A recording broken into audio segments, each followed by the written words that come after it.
जिस बंदे से जिंदगी में मदद मांगी जा सकती है, फरमाया फौत होने के बाद ही ऐसे मांगी जा सकती है।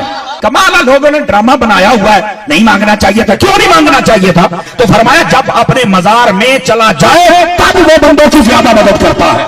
दुनिया में रह के वो मदद थोड़ी करता है, कब्र में जाकर ज्यादा करता है।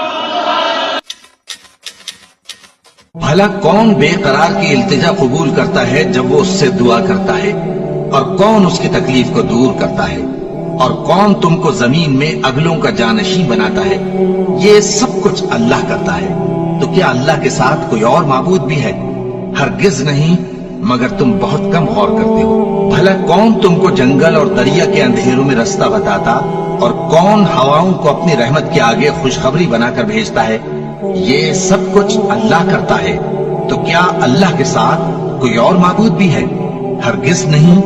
ये लोग जिस बंदे से जिंदगी में मदद मांगी जा सकती है, फरमाया फौत होने के बाद ही ऐसे मांगी जा सकती है। कमाल है, लोगों ने ड्रामा बनाया हुआ है, नहीं मांगना चाहिए था। क्यों नहीं मांगना चाहिए था? तो फरमाया जब अपने मजार में चला जाए तब वो बंदों की ज्यादा मदद करता है। दुनिया में रह के वो मदद थोड़ी करता है, कब्र में जाकर ज्यादा करता है। भला कौन बेकरार की इल्तिजा कबूल करता है जब वो उससे दुआ करता है, और कौन उसकी तकलीफ को दूर करता है, और कौन तुमको जमीन में अगलों का जानशीं बनाता है। ये सब कुछ अल्लाह करता है। तो क्या अल्लाह के साथ कोई और माबूद भी है? हरगिज नहीं, मगर तुम बहुत कम गौर करते हो। भला कौन तुमको जंगल और दरिया के अंधेरों में रास्ता बताता, और कौन हवाओं को अपनी रहमत के आगे खुशखबरी बनाकर भेजता है।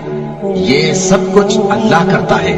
तो क्या अल्लाह के साथ कोई और माबूद भी है? हरगिज नहीं।